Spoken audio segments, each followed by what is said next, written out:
Oke, teman-teman di sini ada yang sudah tahu belum ya? Mengapa ya perlu adanya keberagaman pekerjaan? Betul sekali, karena manusia itu merupakan makhluk sosial, yaitu makhluk yang tidak bisa hidup tanpa bantuan orang lain. Setiap manusia pasti memerlukan bantuan orang lain untuk memenuhi kebutuhan hidupnya. Oke, pekerjaan itu apa ya teman-teman? Pekerjaan adalah kegiatan atau aktivitas yang dilakukan oleh manusia untuk memenuhi kebutuhan hidupnya. Nah, sebuah pekerjaan itu tidak memerlukan keterampilan dan keahlian khusus loh teman-teman. Tapi ada beberapa pekerjaan yang memerlukan keterampilan, keahlian, dan pengetahuan khusus. Nah, pekerjaan tersebut dinamakan profesi. Pada dasarnya, pekerjaan dengan profesi itu berbeda. Namun dalam kehidupan sehari-hari, kita sering menyamakan istilah profesi dengan pekerjaan. Jadi, intinya pekerjaan dan profesi itu berbeda ya teman-teman. Oke, di lingkungan sekitar kita, pekerjaan atau profesi dapat dibagi menjadi dua macam. Yang pertama, pekerjaan atau profesi yang menghasilkan barang. Yang kedua, pekerjaan atau profesi yang menghasilkan jasa. Oke, kita bahas satu persatu ya teman-teman. Yang pertama, pekerjaan yang menghasilkan barang. Contoh pekerjaan-pekerjaan yang dapat menghasilkan barang adalah petani, peternak, penjahit, nelayan, pengrajin kayu, pedagang, dan lain sebagainya. Karena dari pekerjaan itu mereka menghasilkan barang-barang ya teman-teman. Contohnya kayak petani menghasilkan hasil tani kayak beras, seperti jagung, dan lain-lain. Peternak menghasilkan hewan ternak seperti ayam, domba. Penjahit menghasilkan barang, apa? Pakaian, betul. Nelayan menangkap ikan, ya, jadi menghasilkan ikan. Nah, yang kedua adalah pekerjaan yang menghasilkan jasa atau tenaga nih teman-teman. Pikiran, tenaga itu jasa ya. Nah, ada beberapa contoh pekerjaan atau profesi yang menghasilkan jasa. Contohnya adalah dokter, guru, polisi, sopir, pilot, montir, perawat, security, pemadam kebakaran, dan lain-lain ya teman-teman. Nah, mereka ini menghasilkan atau mengeluarkan jasa mereka untuk orang lain.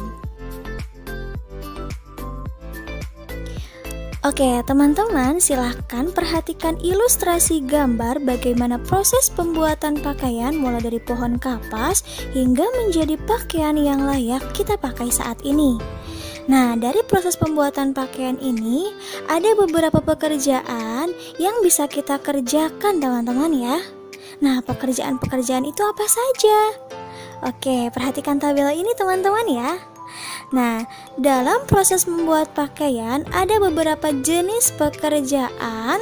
Yang pertama, ada yang bekerja sebagai petani kapas, itu tugasnya untuk menanam kapas. Yang kedua, ada yang bekerja sebagai pemintal kapas, yaitu untuk memintal kapas menjadi benang. Yang ketiga, ada yang bekerja sebagai penenun. Nah, penenun ini bekerja menenun benang menjadi helaian kain. Yang keempat, ada yang pekerjaannya sebagai desainer atau perancang busana. Nah, tugasnya membuat dan merancang pola sebuah baju atau pakaian. Dan yang kelima, ada yang bekerja sebagai penjahit.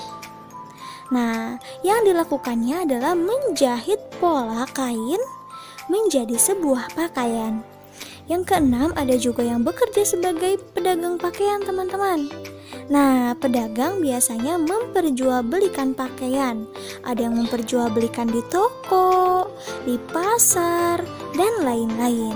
Nah, ini adalah pekerjaan-pekerjaan yang berkaitan dengan proses pembuatan pakaian. Oke, selain pekerjaan-pekerjaan yang berkaitan dengan proses pembuatan pakaian tadi, ada juga pekerjaan-pekerjaan yang tidak kalah penting di lingkungan sekitar kita nih teman-teman. Nah, pekerjaan lainnya yang pertama, guru. Guru itu membimbing, mendidik, dan menyampaikan ilmu. Yang kedua, ada yang bekerja sebagai pilot. Pilot itu menerbangkan pesawat terbang. Ada juga yang bekerja sebagai peternak. Peternak itu biasanya memelihara hewan-hewan ternak ya teman-teman. Yang keempat, ada juga yang bekerja sebagai pemadam kebakaran yang membantu memadamkan api saat ada kebakaran. Lalu ada yang bekerja sebagai montir. Tahu montir apa ya? Betul, montir itu adalah orang yang bertugas atau yang bekerja untuk memperbaiki kendaraan. Oke, ternyata pekerjaan itu beragam ya teman-teman. Nah, ada beberapa cara yang dapat kita lakukan untuk menghargai keberagaman pekerjaan dan profesi di lingkungan sekitar kita. Cara yang pertama yaitu kita harus menghormati pekerjaan dan profesi orang lain. Yang kedua, kita harus mensyukuri pekerjaan kita saat ini. Yang ketiga, kita tidak boleh menghina dan merendahkan pekerjaan orang lain. Yang keempat, kita harus bersaing secara sehat dengan orang yang memiliki pekerjaan yang sama dengan kita. Yang kelima, kita harus bekerja dengan jujur dan sungguh-sungguh dalam pekerjaan kita saat ini. Nah, teman-teman silakan perhatikan gambar berikut ya. Di sini ada Lani, Dayu, dan Siti sedang bermain. Siti biasanya selalu memakai kerudung dan baju yang menutupi seluruh tubuhnya. Lani dan Dayu senang memakai celana selutut dan kaos lengan pendek. Cara berpakaian mereka berbeda ya teman-teman. Tetapi meskipun mereka berbeda dalam cara berpakaiannya, mereka tetap berteman baik. Mereka saling menghargai. Nah, selain menghargai cara berpakaian kita dengan teman kita, ada beberapa cara menghargai perbedaan di lingkungan sekitar kita. Cara yang pertama yaitu kita tidak boleh memilih-milih teman dan bermain dengan siapa saja ya teman-teman. Yang kedua, kita tidak boleh memaksakan kehendak kita kepada teman kita. Yang ketiga, kita tidak boleh mengejek dan menghina pendapat teman kita. Yang keempat, kita harus menghargai pendapat teman kita. Yang kelima, harus berbuat baik kepada orang lain ya teman-teman. Karena menghargai perbedaan itu memiliki banyak manfaat. Apa saja ya manfaat menghargai perbedaan? Yang pertama nih, manfaatnya nih teman-teman. Manfaat yang pertama akan terbentuknya kehidupan yang rukun. Yang kedua, tidak akan timbul perselisihan. Yang ketiga, terciptanya rasa saling menghargai dan menghormati. Yang keempat, memberikan rasa aman dan nyaman dalam melakukan kegiatan sehari-hari. Yang kelima, akan terbentuknya rasa persatuan dan kesatuan antar teman.